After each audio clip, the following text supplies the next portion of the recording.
Hey guys, it's Fletch. Today we're going to be looking at how to install the new ATI, let's see, what do they call it? It's the Strikeforce kit, which includes a stock, your 4-end grips, upper and lower, pistol grip, and let's see, this is part of the stock. It's a cheek rest that'll give you a 3/8 of an inch rise on it. But so those are the basic components of the kit.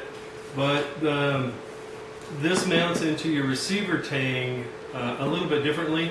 So I wanted to do a video on this as well, so you can take a look at it and see what the differences are.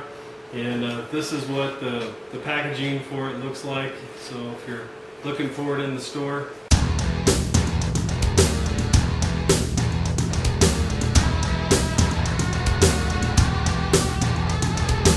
So we're back. Thanks again for joining me today. I greatly appreciate it. As you can see, this is my I.O. AK-47, and the stock on it is already one of the ATI collapsible and folding stocks. And today we're going to install this stock, which is the Elite stock, and it has an all-metal receiver fit that's on there, as well as a military-grade buffer tube that's in there. So we're going to be replacing what I have now with that. So the first thing that you want to do is remove the dust cover. So just push in the button, pop the dust cover off, push in on the spring,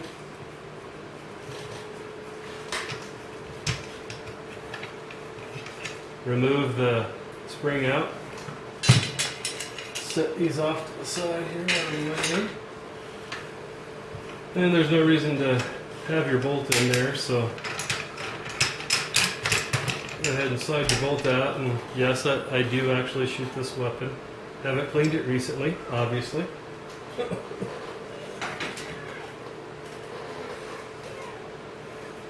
Alright, so now we've got our receiver pretty well stripped down.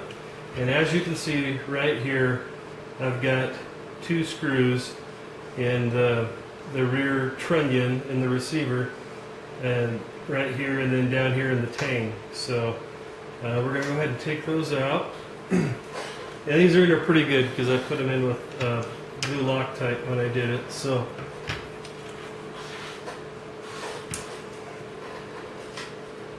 I'll let you see here a close up. Here's your 2 mounting screw points right here inside the receiver, and then down here on the tang.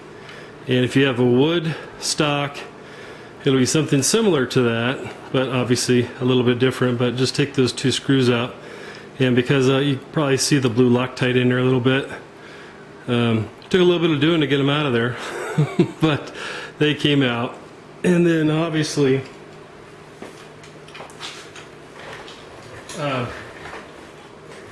you may want, if you have a wood stock and you've never taken the wood stock out, you may want to mount your rifle in a vise to do that. And I've already put that in a video on how to do that. So if you're looking for that, somewhere like right in here, I'll annotate a link that'll take you directly to that part in the video if possible. It'll be to the video, but hopefully I can do it directly to that part in the video. So this one will come out pretty easily because it's plastic, but we're just going to rock it back and forth until it pops out. So there we are. That is the old stock. And the next thing we're going to do is we are going to take out the pistol grip off of here. And I also did a little first look on this here not too long ago. This is the Mission First Tactical Engage Series pistol grip for the AK-47 that mimics the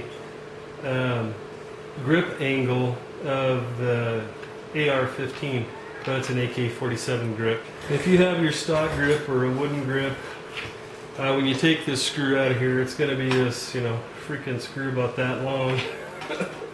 But mine won't be that long because this is a hollow grip here. So just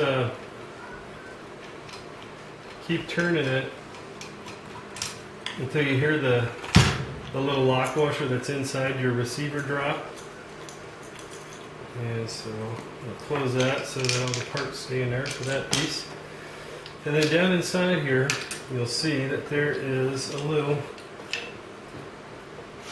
this is a little lock washer threaded that goes inside of your receiver. So make sure that you don't lose this when you take off your grip before you put the new one on. So there's that. And the next thing that we need to do is we need to take off the handguards, the upper handguard and the lower handguard. So what we're going to do is, on this side here you see that there's this lever. And what you want to do is you want to turn this lever up so that it's pretty much perpendicular with the top of that. And then what you're going to have to do is use a little bit of leverage. Just start pulling up on this and wiggle it back and forth until it pops off. And it may take a little bit of persuading. So rather than you watching me fight this on the camera, I'm gonna do a little bit of persuading on this to get it off. Just that last little bit that it doesn't seem to want to come off of there. I'll be right back. All right, so here's the gas tube piece. And if yours is wood, you're going to need some tools to do this, but if it's plastic, it's really pretty simple. Just hold on to the piece of plastic and turn it upside down, and then it'll just pop out of the bottom like that. And then when you want to put it back in, it's just reverse it and then twist it back on there. So, but there is the gas tube piece right there. Alright, next is the lower handguard, and if you look right here, there is, let me actually get a close up of it. Right here is where the lever is, and you need to pop this up. I'm trying to keep this in frame while I'm trying to support it with my hands, like that. And then this piece right here, this bottom piece, you see how it slides up and down on your barrel.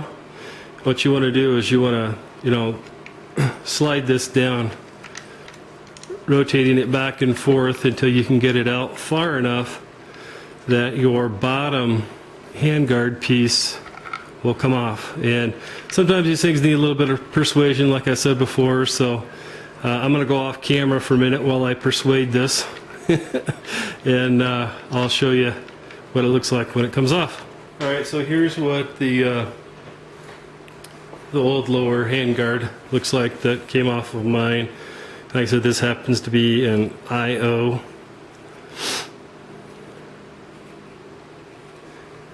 And here is what your rifle will look like when you've got it broke down this far. The stock is missing, the grip is missing, the lower handguard is missing, and the upper gas tube handguard is missing. And then this part right here is the part I was telling you sometimes just needs a little bit of persuading. You just gotta get it to slide down the barrel far enough, and as soon as you get this, I just used 2 screwdrivers and wrapped on it a few times, and it just slid down the barrel, and that's what you're after. And then the next thing we're going to do is we're just going to do everything in the reverse order, so bear with me a second here. Alright, so here are my lower and upper handguard. This is a piece that goes on the gas tube. I'm not going to probably mount anything on the top of there, but for the sake of excuse me, showing you guys how to do this, I'm going to mount it on there. So what we need to do is get in our goodie bag here.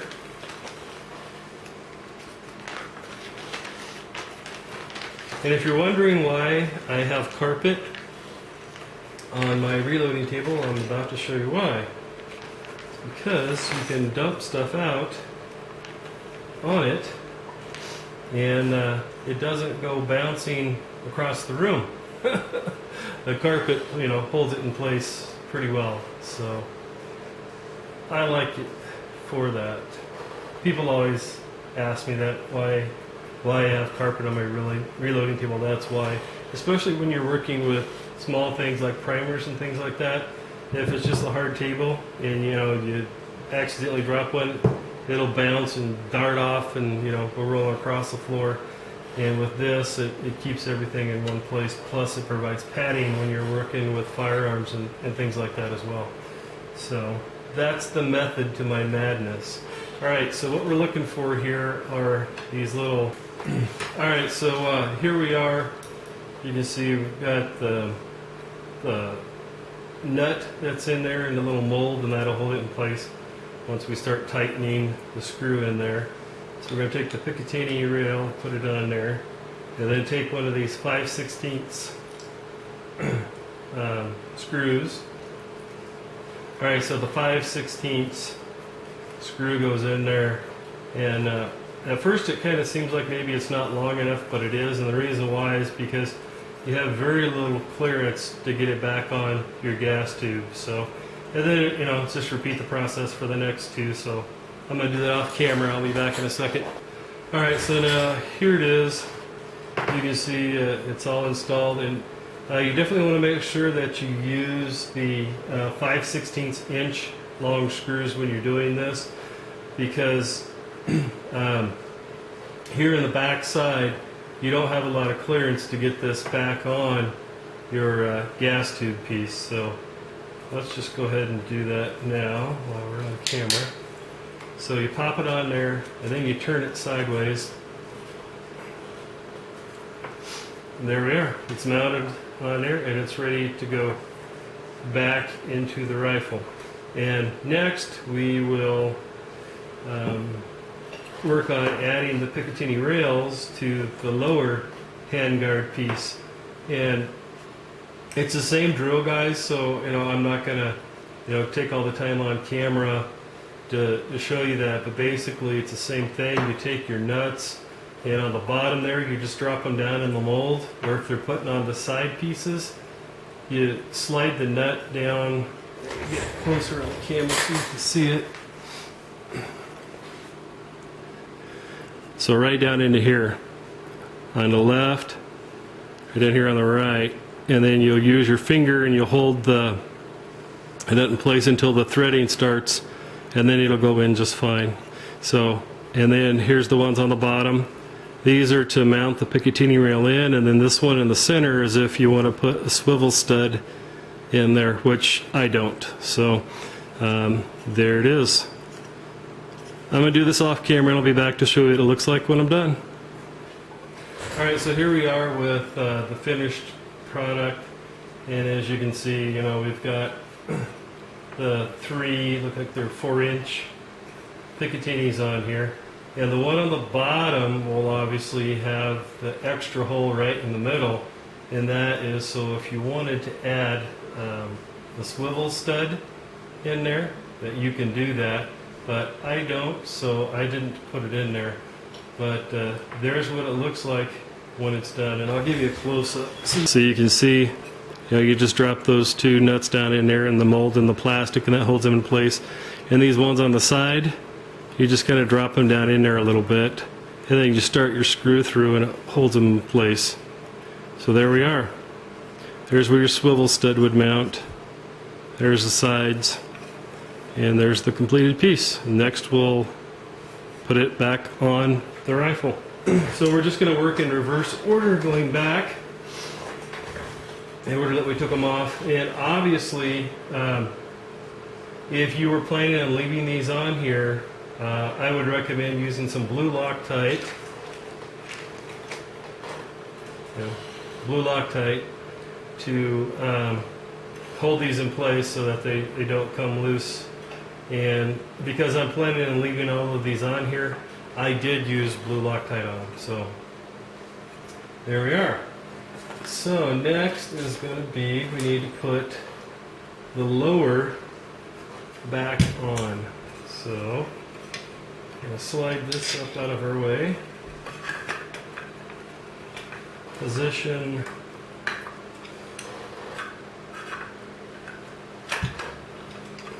Alright, so I was just trying to get this to mount up to the receiver, and I'm finding that it's not compatible with my I.O. or Interordnance AK-47 in this lower handguard's stock form.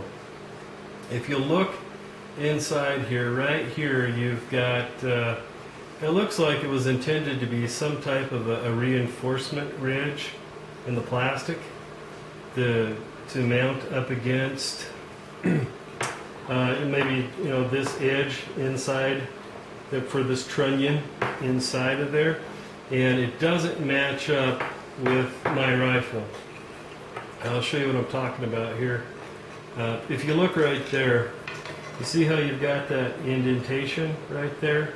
That is where the edge of your receiver goes up against this edge right here, up against the receiver. So what you would do is you would take this, mount up those lines, and then try to push it in. So right here, these two build-up ridges right here are what I'm talking about. So what I'm going to have to do off camera is I am going to take these ridges out of here with a Dremel tool or a chisel or something like that, and just gently, you know, take those out so that this will mount up flush up against the edge of my receiver like it's supposed to. Alright, so you see right here in front of my finger, that's where that ridge was. So what I did is just took a good sharp wood chisel and just chiseled that out. So I did it on that side and I did it on this side, and you can kind of see the pecker tracks from the chisel in there, but it's not going to show, so you know, no big deal. So remove that, and now it will fit on there. However, the width of this does not match with the width on, let's see here, I'll show you, the front of my receiver here, so right in here, this area.